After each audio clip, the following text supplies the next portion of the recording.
Ingatkah ucapan Pak Mahfud MD saat bercerita, jika ada orang miskin datang ke pengadilan untuk mencari keadilan, saat itu pihak Pegadaian berkata, seorang menteri lah, nanti sementirnya sebut terakhir, mengirim sebuah karikatur kepada saya. Orang desa datang ke pengadilan. Bapak tolong, saya mohon keadilan, datang ke sini. Lalu kata hakimnya apa? Apa kamu minta keadilan ke sini? Keadilan itu di sini dibeli, bukan diminta. Yap, di negara ini keadilan memang seolah sulit untuk didapatkan. Di mana terbaru sebuah kasus besar yang sempat mencuri perhatian dunia internasional menghasilkan vonis yang membuat banyak masyarakat kecil merasa dirugikan. Pasalnya, gimana bisa seorang yang divonis korupsi dan telah membuat negara mengalami kerugian besar mencapai 300 triliun rupiah hanya divonis 6,5 tahun. Berbagai protes dan sindiran atau sarkasme di media sosial pun bermunculan. Tak terkecuali dari tokoh besar di Indonesia. Lantas, seperti apa kasus ini sukses mengusik rasa keadilan masyarakat di Indonesia? Berikut ulasan selengkapnya.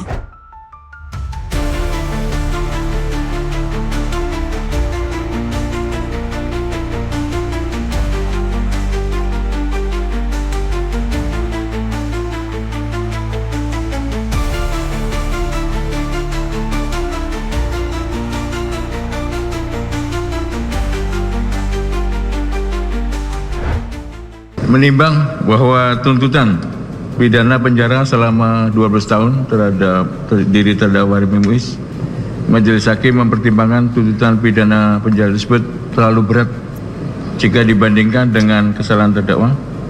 Mengadili, satu, menyatakan terdakwa Harvey Muiz terbukti secara sah dan meyakinkan bersalah melakukan tindak pidana korupsi yang dilakukan secara bersama-sama dan melakukan tindak pidana pencucian uang yang dilakukan secara bersama-sama sebagaimana dalam dakwaan ke-1 primer dan dakwaan kedua primer. 2, menjatuhkan pidana kepada terdakwa dengan pidana penjara selama 6 tahun dan 6 bulan dan denda sebesar 1 miliar rupiah dengan ketentuan apabila denda. Yap, itulah putusan dari hakim yang baru-baru ini dikeluarkan oleh Pengadilan Tindak Pidana Korupsi atau Tipikor pada 23 Desember 2024. Harvey Muiz yang sebelumnya dituntut 12 tahun penjara oleh jaksa penuntut umum divonis 6,5 tahun penjara. Vonis ini dijatuhkan oleh Hakim Ketua Eko Arianto yang juga mengenakan denda 1 miliar rupiah kepada Harvey Muiz. Sebelumnya, bagi yang belum tahu, kenapa Harvey ini dijatuhi hukuman? Jadi, seperti juga telah dijelaskan oleh hakim dalam sidang vonis tersebut, Harvey ini telah terbukti sah melakukan tindak korupsi bersama-sama dan juga terbukti melakukan money laundry yang merugikan negara untuk keuntungan pribadi. Sebagai penjelas, kerugian negara akibat kasus korupsi yang melibatkan Harvey Muiz mencapai 300 triliun rupiah. Wow, jumlah yang fantastis. Yang kalau dibuat membangun stadion JIS, dana 300 triliun rupiah tersebut bisa digunakan untuk membangun 66 stadion JIS. Jadi jumlah 300 triliun ini adalah dampak kerugian yang negara dapatkan yang terjadi akibat praktik korupsi dalam penambangan timah yang dilakukan melalui manipulasi sistem administrasi, penggelapan pajak, dan persekongkolan dengan pihak tertentu untuk memperkaya diri sendiri dan kelompoknya. Dan sekali lagi, itu adalah angka yang fantastis yang bahkan membuatnya menjadi salah satu kasus korupsi dengan dampak finansial terbesar dalam sejarah Indonesia.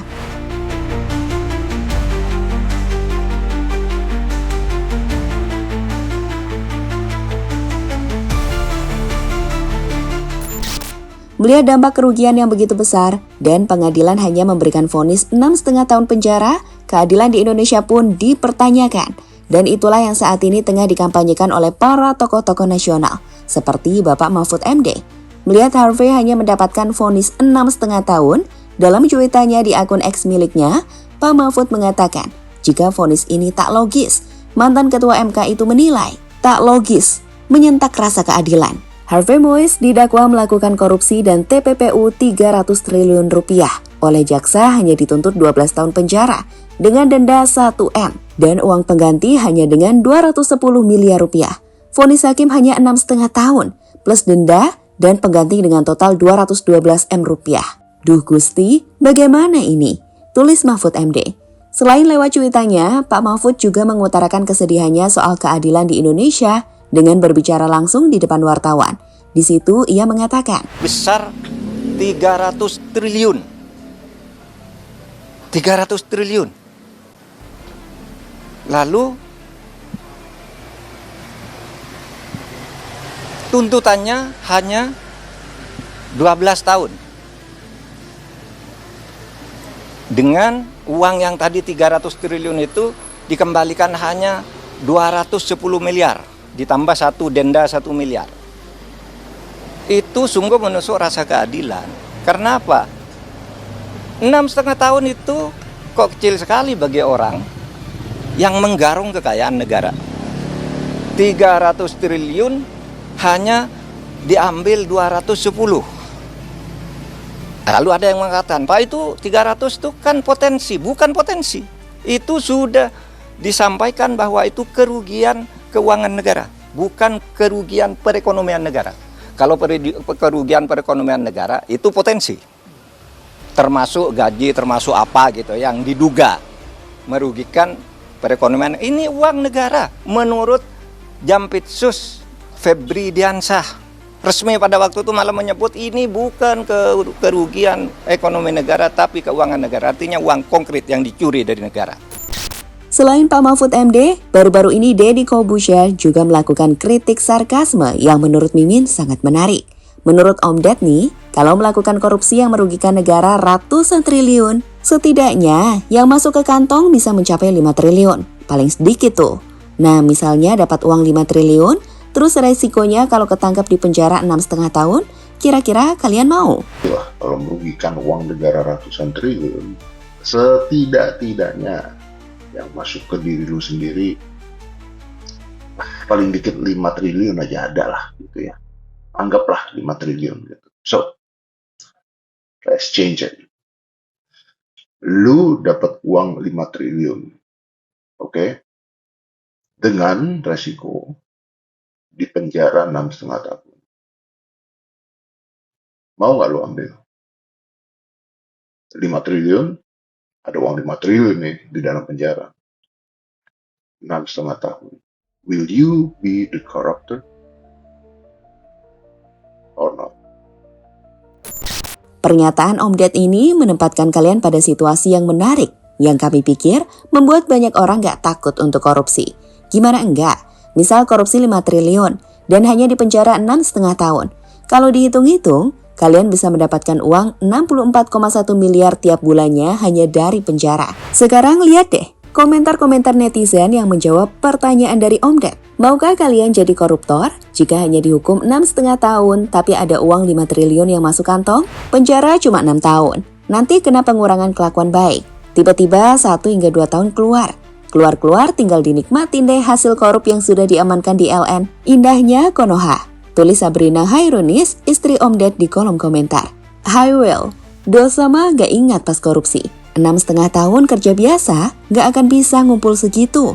Tulis akun Deyuro. Korup 5 triliun, sanksi 6 tahun. Aneh sopan pasti jadi 3 tahun. Gas lah, enak jadi koruptor di Indonesia. Tulis Rudy Golden Boy.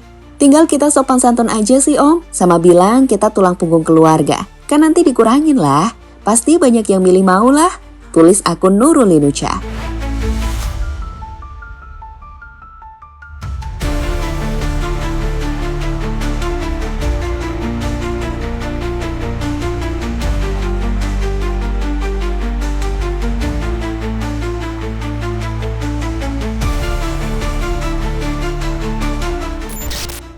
Yap, memang sih jika melihat komentar-komentar di sana, ini menjelaskan bahwa hukuman yang diberikan memang benar-benar gak adil dan memicu orang-orang untuk gak takut korupsi. Malah kalau bisa, korupsinya yang banyak sekalian, gak nanggung-nanggung. Mungkin gitu konsepnya. Di sisi lain, bicara soal penegakan hukum harus dilakukan, kami pikir kita harus belajar dari China. Kita gak perlu malu bahwa budaya penegakan hukum di Konoha masih jauh dari kata bagus. Kenapa kita bilang begitu? Kalian bisa melihat perbandingan berikut ini. Di China, mantan pejabat di daerah otonomi Mongolia Li Jianping yang terbukti melakukan tindak korupsi terbesar yang pernah ada di negara itu dengan total lebih dari 421 juta US dollar atau setara dengan 6,7 triliun rupiah dieksekusi mati pada 17 Desember 2024 atau baru-baru ini. Ini adalah bukti tindakan nyata pemerintahan China yang dipimpin oleh Xi Jinping yang sejak berkuasa pada tahun 2012 telah menjadikan anti korupsi sebagai bagian penting dari pemerintahannya. Laporan resmi bahkan menyatakan jika lebih dari 1 juta pejabat partai, termasuk 2 menteri pertahanan dan beberapa pemimpin militer, telah dihukum atau dituntut berdasarkan kampanye anti korupsi tersebut. So, nggak mengherankan jika di China orang-orang pada takut korupsi ya.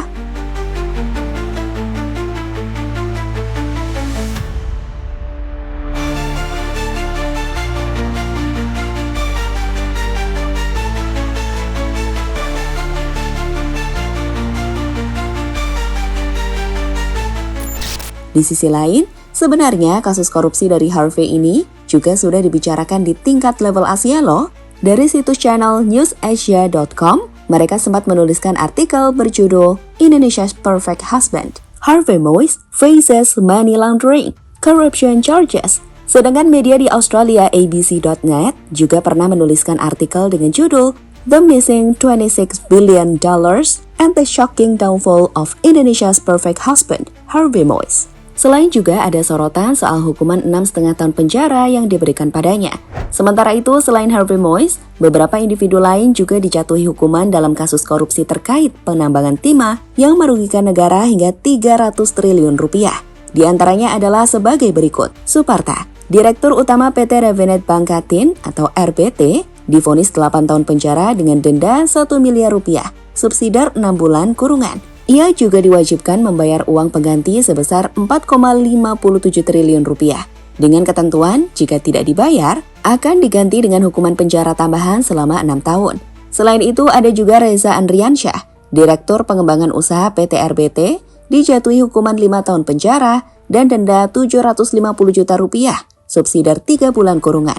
Serta Helena Lim, Manajer PT Quantum Skyline Exchange atau QSA, didakwa bersama Harvey Moise. Untuk saat ini, vonis Helena belum tersedia dalam dilakukan.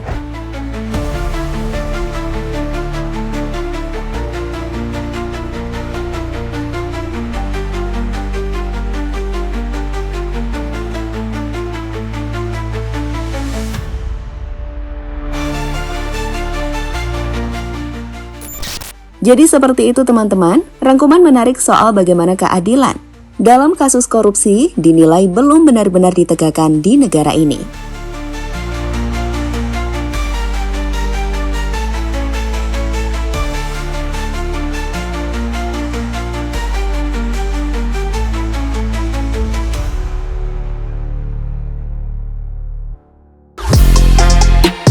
Halo, izin iklan sebentar ya guys. Jadikan ruangmu bernuansa timnas. Temukan beragam poster dinding, sepak bola dan timnas dengan desain menawan, kualitas premium dan harga yang tidak akan menguras kantong. Segera klik link Shopee di deskripsi video ini dan dukung timnas dengan sepenuh hati. Mulai dari dinding rumahmu.